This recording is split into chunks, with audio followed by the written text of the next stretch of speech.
హైదరాబాద్ లో జరగబోయే మనీ మంత్ర money manifestation classes కి ఇప్పుడే కాల్ చేసి రిజిస్టర్ అవ్వండి.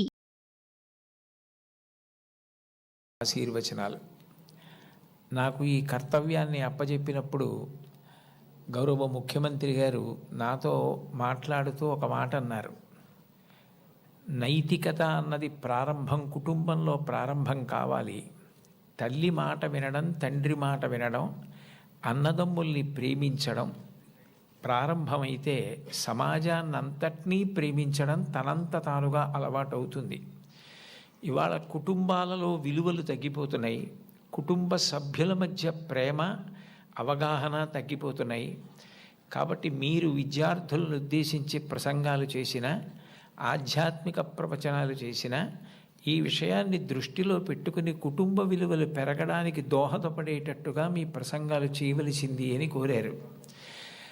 ఇది మొట్టమొదటిసారి ప్రభుత్వ పక్షాన జరుగుతున్నటువంటి విద్యార్థుల సమ్మేళనం కాబట్టి నాకు ఎవరు ఈ కర్తవ్యాన్ని అప్పచెప్పారో వారు నాకు చేసిన సూచనని నేను ఔదలదాల్చవలసి ఉంటుంది. కాబట్టి వారు చేసిన సూచనతోటే నా ప్రసంగాన్ని ప్రారంభం చెయ్యాలి అని నేను అనుకున్నాను. కుటుంబం అనేది భగవంతుడు మనకిచ్చిన గొప్ప వరం. తల్లి కడుపున పుడతాం. నిజానికి ఈ తల్లి కడుపున పుట్టాలి అని ఎవరు నిర్ణయించుకోరు.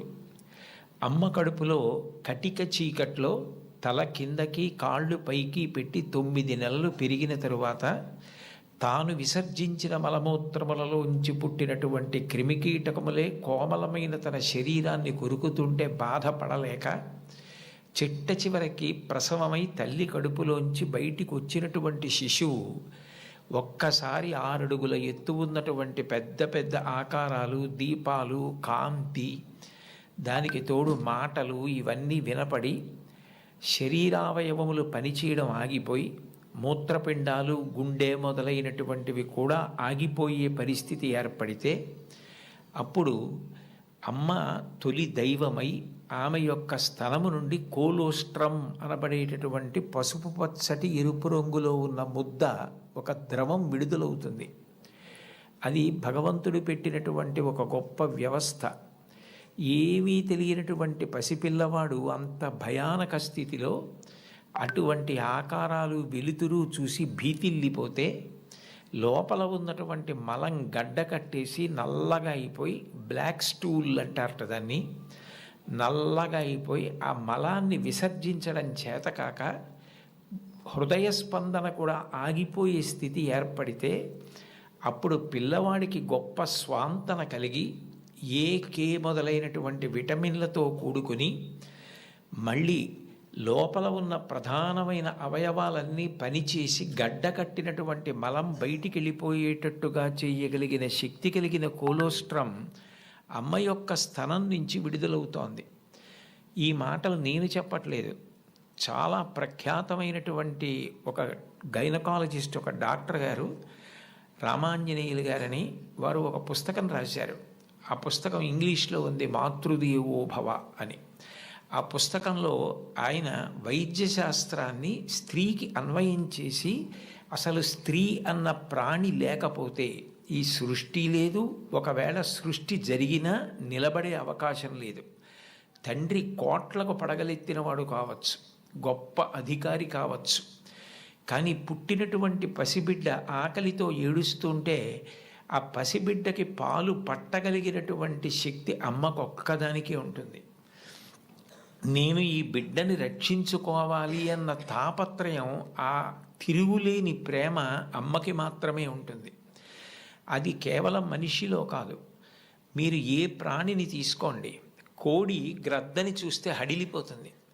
అట్లాంటి కోడి తన గుడ్లని పొదిగి పిల్లల్ని చేసిన తరువాత ఆ పిల్లలు కొంచెం దూరం వెళ్ళి ఏదైనా తింటూ ఉంటే ఎక్కడ గ్రద్ద వచ్చి పిల్లల్ని తన్నుకుపోతుందో అని మెడ ఎత్తిపెట్టి ఆకాశం వంక చూస్తూ కొక్కొక్కొక్కొక్కొక్కొక్కొక్క అంటూ, ఒకవేళ గ్రద్ద వస్తే 2 రెక్కలు ఎత్తిపెట్టి పిల్లలన్నింటినీ రెక్కల కిందకి తెచ్చేసుకుని రెక్కలు ముడిచేసి కంఠం ఎత్తిపెట్టి ముందు నా కంఠాన్ని కోసేసి అప్పుడు నా పిల్లల్ని చెనకు అని గ్రద్దకి ఎదురు తిరుగుతుంది. ఒక కోడికి ఎవరు నేర్పారు తన పిల్లల్ని కాపాడుకోమని? స్త్రీ ప్రాణి. కోడి పుంజుకు లేదు ఈ లక్షణం. కోడి పెట్టకుంది ఈ లక్షణం, ఆడ కుక్కకుంది ఈ లక్షణం, ఆడ పందికుంది ఈ లక్షణం. స్త్రీ ప్రాణి ఎక్కడ ఉన్న లోకంలో బిడ్డల్ని కడుపులో పెంచుకోవడం, కడుపుని గర్భాలయం చేయడం, కన్న బిడ్డలకి పాలిచ్చి పెంచి పెద్ద చేయడం, అంత అవ్యాజానురాగంతో స్త్రీ చేసేటటువంటి త్యాగం లేకపోతే ఈ సమాజం లేదు. భగవంతుడి మీద తప్ప అన్యం మీద స్తోత్రం చెయ్యని శంకరాచార్యుల వారు తండ్రి మీద కూడా చెప్పాల, అమ్మ మీద మాత్రం 5 శ్లోకాలు చెప్పారు. 5 శ్లోకాల్లో ఒక శ్లోకంలో అంటారు, ఆస్తాం తావదీయం ప్రసూతి సమయే దుర్వార శూలవ్యధ నైరుచ్యం తనుశోషణం మలమయీ శయ్యాచ సంవత్సరి ఏకస్యాపి నగర్భభారణ భరక్లేశస్య యస్య క్షమః దాతుం నిష్కృతి ఉన్నతోపి తనయత్తస్యై జనన్యై నమః అంటారు.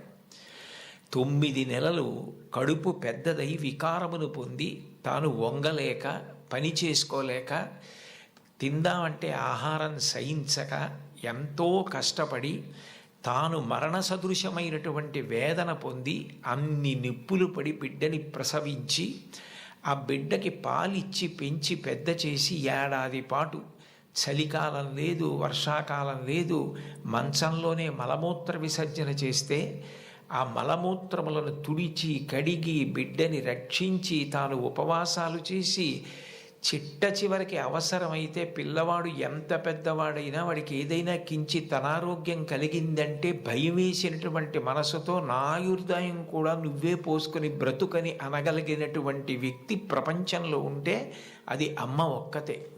అమ్మ భగవంతుడు 2 కాదు. ఎందుకనంటే ప్రాణం పోయేటప్పుడు కూడా ఎక్కడ కొడుక్కి ఇబ్బంది కలుగుతుందోనని కొడుక్కి ఇబ్బంది కలగకుండా వాడికి ఏ విధమైనటువంటి క్లేశము పొందకుండా తాను వెళ్ళిపోవాలని తల్లి కోరుకుంటుంది.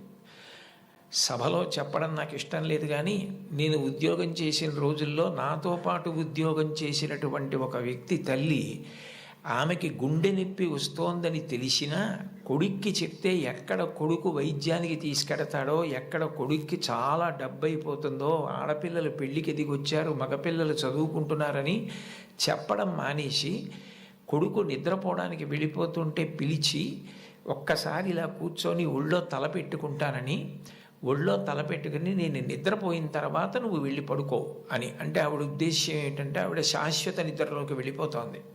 ఆ కొడుకు ఒళ్ళో తలపెట్టుకుని పడుకుంటే కొంతసేపటికి తల్లి కదలటం లేదని వాడు కదిపి చూస్తే తల్లి శరీర త్యాగం చేసేసింది. ఆ తర్వాత తెలిసింది, తన భార్య చెప్పింది, కొంచెం గుండెల్లో నొప్పిగా ఉందమ్మా, బరువు పని చేయలేకపోతున్నాను, కానీ వాడికి మాత్రం నువ్వు చెప్పకు సుమా అని ఒట్టేయించుకుందట కోడలతో. అది తల్లి అంటే. అమ్మ అంటే అంతటి ప్రేమైకమూర్తి.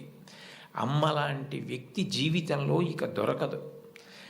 జీవితంలో అన్నిటికన్నా పెద్ద నేరం ఏమిటంటే అమ్మకి చెప్పలేము అన్న పని మనం చేయడమే. ఏ పని మనం చేస్తామో అది అమ్మకి చెప్పగలగాలి. మీరు ఏ పని చెయ్యండి, ఇది అమ్మకి నేను చెప్పలేను అన్న పని మీరు జీవితంలో ఎప్పుడూ చెయ్యకూడదు. భగవంతుడెంతో అమ్మ అంతే. మీరు మహాత్ములైన వారి ఎవరి జీవిత చరిత్ర పరిశీలించండి. అమ్మకి నమస్కారం చెయ్యకుండా, అమ్మ గొప్పతనం చెప్పకుండా లేరు. ఈ రాష్ట్రానికి ముఖ్యమంత్రి చేసినటువంటి ప్రాతస్మరణీయులు టంగుటూరి ప్రకాశం పంతులు గారు తన జీవిత చరిత్రలో వ్రాసుకున్నారు.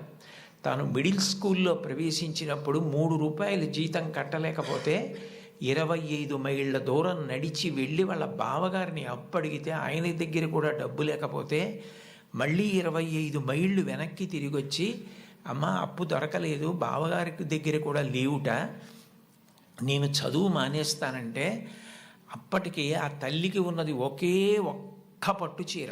ఆ పట్టు చీర పట్టుకెళ్ళి ఆ రాత్రికి రాత్రి తాకట్టు పెట్టి ఆవిడ ఆ డబ్బు పట్టుకొచ్చి చదివిస్తే ప్రకాశం పంతులు గారు బ్యారిస్టర్ అయ్యి రాష్ట్రానికి ముఖ్యమంత్రి అయ్యారు. ఆయన తన జీవిత చరిత్రలో అమ్మ గురించి అంత గొప్పగా వ్రాసుకున్నారు. ఏపీజే అబ్దుల్ కలాం గారు, ఆయన పేరు చెప్తే పిల్లలు పరవశించిపోతారు. కాకినాడలో ఒకసారి నేను గోశాలకు వెడుతుంటే సాయంకాలం వేళ పిల్లలు స్వచ్ఛందంగా, అదేం ఎవ్వరూ నిర్వహించింది కాదు, వాళ్ళంతట వాళ్ళుగా బయటికి వచ్చి కొవ్వొత్తులు పట్టుకుని ఎడుతున్నారు కొంతమంది. నాకు ఏమిటి ఇక్కడ ఏమీ కనపట్టలేదు, ఇక్కడ ఏమీ నినాదాలు లేవు, నడిపిస్తున్న వాళ్ళు లేరు, పిల్లలు ఎందుకు కొవ్వొత్తులు పట్టుకుని వెళ్తున్నారని నేను వాళ్ళని అడిగాను, ఏమ్మా ఎందుకు ఎడుతున్నారని. మహానుభావుడు అబ్దుల్ కలాం గారు శరీరం విడిచిపెట్టేశారండి, అందుకని కొవ్వొత్తులు పట్టుకుని ఎడుతున్నా ఉన్నారు. నేను ఈ మధ్య కాలంలో ఒక నాయకుడు వెళ్ళిపోతే, ఒక వ్యక్తి మరణిస్తే పిల్లలు స్వచ్ఛందంగా కొవ్వొత్తులు పట్టుకుని వెళ్ళడం చూసింది అబ్దుల్ కలాం గారి విషయంలో చూశాను. అటువంటి అబ్దుల్ కలాం గారు వింగ్స్ ఆఫ్ ఫైర్ అని ఇంచుమించు తన జీవిత చరిత్ర ఆ పుస్తకంలో వ్రాసుకున్నారు.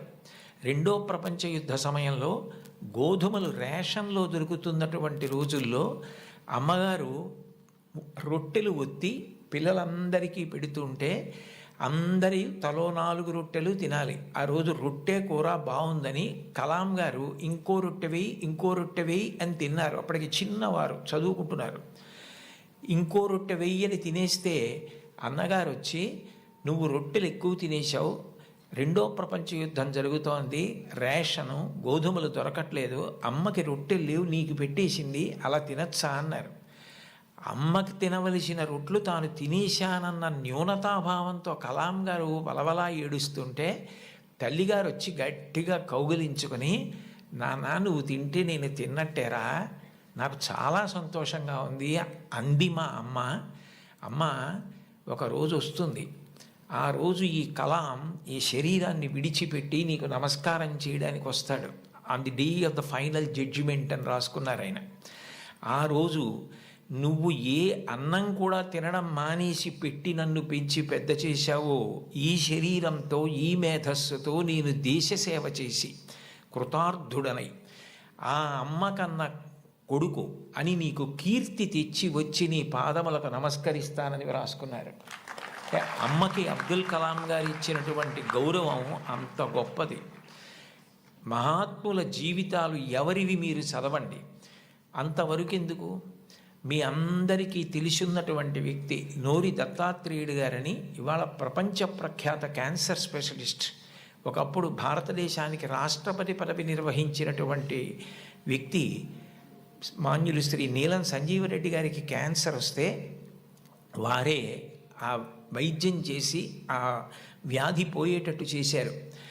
ఆయన చిన్నతనంలో పడిన కష్టాల గురించి ఆయన వ్రాసిన పుస్తకం చదివితే ఆశ్చర్యం వేస్తుంది.